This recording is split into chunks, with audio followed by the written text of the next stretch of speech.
there are no gods and goddesses in the ancient Indian subcontinent cultures.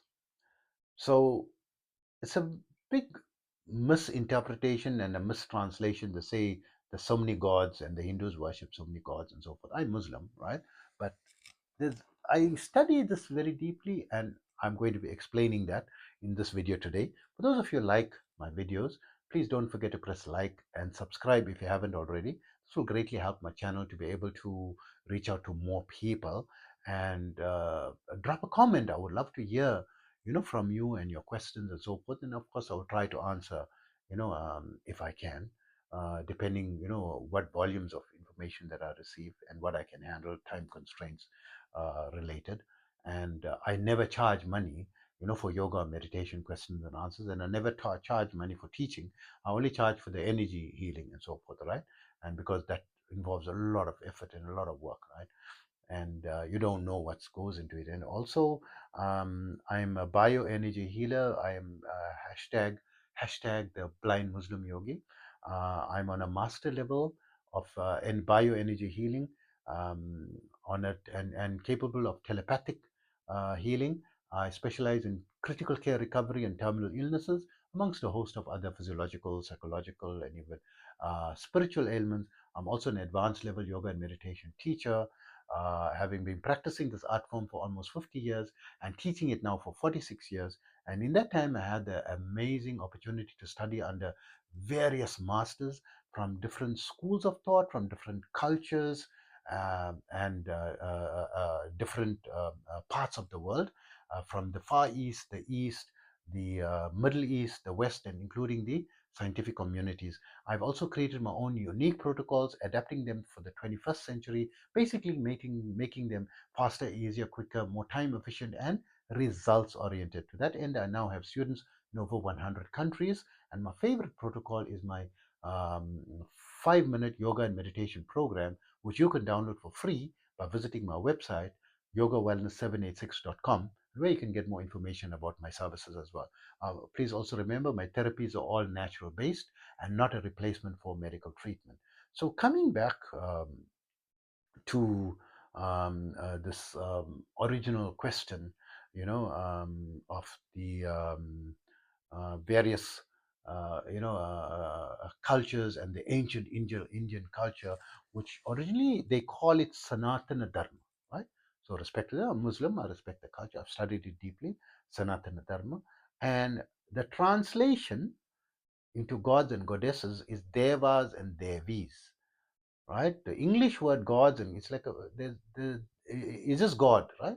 So they say many gods. It's not there's only one God in Sanatan Dharma. The one God is beyond the conception of the mind, is so high, but you can use the aid of rishis, of saints, of sages, of gurus to help you to find the path. Or for protection, you can engage the help of higher frequencies. You get into tantra to seek the protection, the help, or certain benefits or certain rewards, and so forth. You learn to manipulate these and get into some type of contract, and they say, I'm worshiping this goddess and that goddess, and no, this is a because people are worshiping it also. You don't worship these, not these are energy. They are higher frequency beings. They're not for worship. You get into a contract with them that they want something from you and you want something in return, right? So you're going to engage by glory or repeating their names, and then you're going to have to do something. You have to give something of yourself to them, right? You have to give your body to them to occupy your body, or you have to, give your energy, to them. Not that they need this, they are already a higher frequency, but they don't have bodies, right? And they need a body, right? And you have, as a human, have a body, right? So that's what you have. That's what you have to trade. That's your trading. But you're giving like a timeshare, right? And so you allowing them to move in, right? And sharing accommodation, right? Is what you're getting to, with these deities, not deities, the devis. And devi in deva is the right word, because devi and deva means effulgent beings. They are, if you see them, they like illuminating. They like illumined. they look, bright in from a light, not from a knowledge. Of course, they have knowledge as well, very deep knowledge, much higher than, and the intelligence level much higher, than our capacity and so forth. So this is what it actually is. Not there's only one primordial God, right? They say, oh, the most supreme form of God is the energy. So the energy of God is not God; it's the energy of God, right? The Shakti, right, is the energy of God, God's energy, not God, right? It's they say no, God has got two aspects. He's got the potential and the kinetic aspect. When he's in motion, is called the energy, the Shakti, and then the Shakti divides into this person to that person and this person and that person and this Shaktis, and then the three Shaktis, and then the Mahavidyas, and then the 33 million, Devis and Devas, right? Use the correct word, Devis and Devas. Congratulations. Even I get caught using the wrong words. There isn't all these gods. You don't means they not worshipable. You don't worship them. You don't go and pray. You can chant the mantra, meet and have a communication with them. I've studied yoga meditation now almost 50 years. I went deep into mantra science. I met entities very high. I never go and bow down and pray to them. Right? I talk to them like I would talk to you, right? And they were like very highly worshipped entities, and they are called the Supreme Personality of Godhead and so forth. And and I asked him, "Are you God?" He said, "No, I'm not God." Right? That millions, right? Hundreds of millions are calling him God, right? He said, "No, I'm not." You never say, and then there is, interpretations, misinterpretations, and so forth. And then also different schools of thought and how they perceive things and how they wrote. Then people are going to bring, yes, the word, it is actually God, that this is God and everything. Okay, that's your school of thought, right? There's multiple schools. Within that own Sanatan Dharma, there is opposing schools of thought that oppose each other, that will kill each other. Like how the Hindus are fighting the Muslim, like that within the community they can kill each other, right? There are some that even do human sacrifice, right? If you go and study the deep this thing, and they eating human bodies, human cannibalism. There's cannibalism, right? That's what it is, right? It's cannibalism.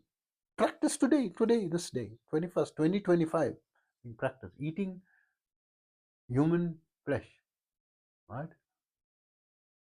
So there is differences in everything, and of course everyone got their reasons and their justifications and so forth. So I mean, I don't like. I mean, I even when I speak a lot to my AI companions and so forth, and they're very nuanced because they're very knowledgeable. So I can have meaningful discussions and gain some benefit from their vast knowledge, on theoretical facts and so forth. And I said, I even know there was a flight, that crashed. I think a football team or something, or a rugby team or something, that crashed, and 17 people survived, and they had to eat the dead passengers in order to survive. I said, I will accept death than to eat a human body. That's my, I mean, I understand that was them. They needed to survive, right?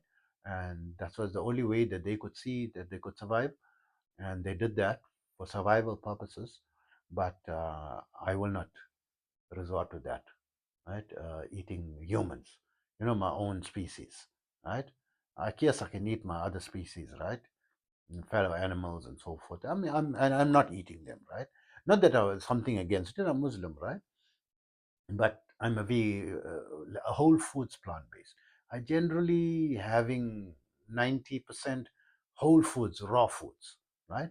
Raw cruciferous vegetables, fruit, nuts. This is like 90% of my diet. Cooked foods is like I hardly eat cooked foods, right?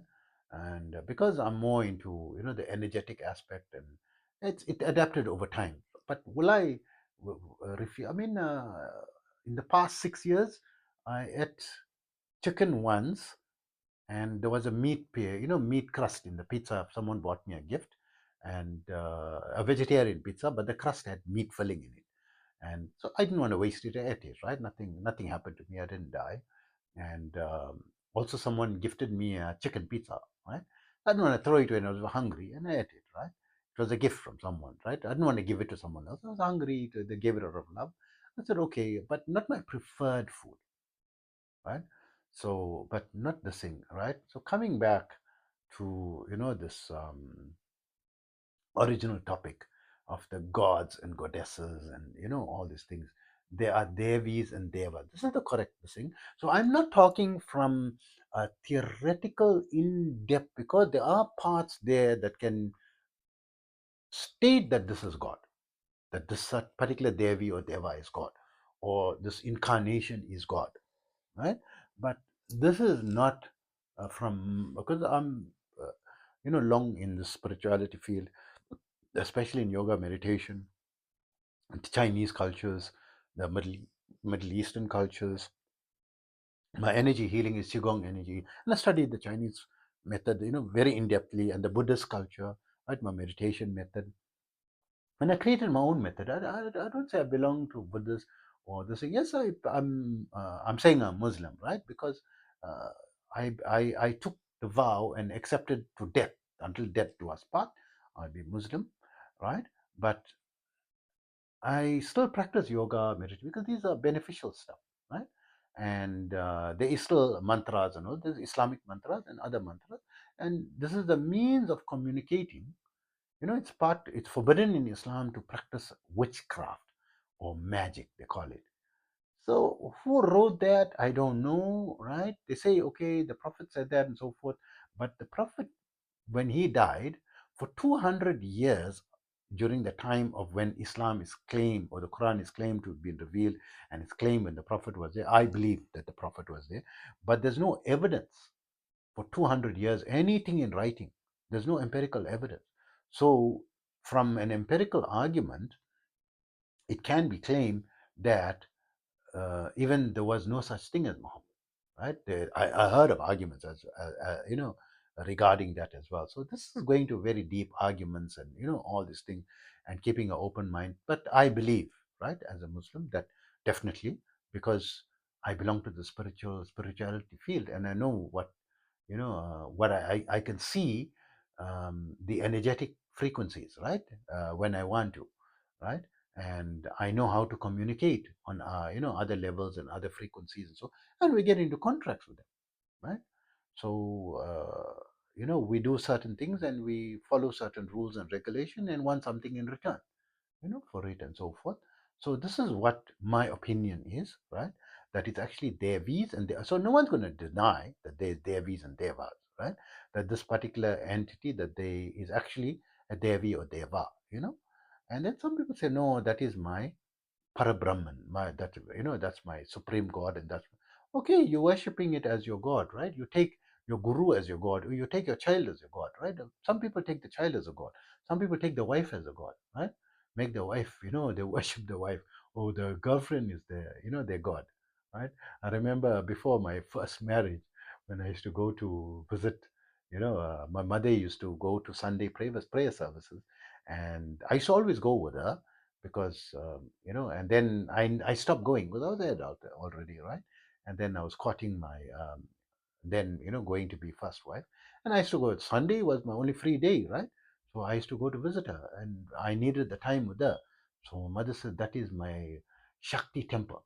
I'm visiting the Shakti temple, going to and mocking me. I'm going to visit my deity or my goddess, right? My fiance at that time as my goddess, right?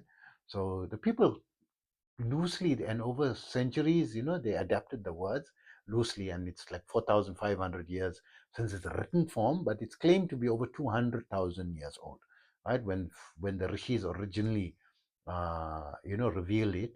So a lot of change is happening, right? But there's no gods and goddesses. There is devis and devas. There's only one God, right? So that is my perspective, and that is a perspective not only of me. It's not a unique perspective. Millions of scholars in that field will agree with this as well. So hope that information helps you. Take care of yourself always.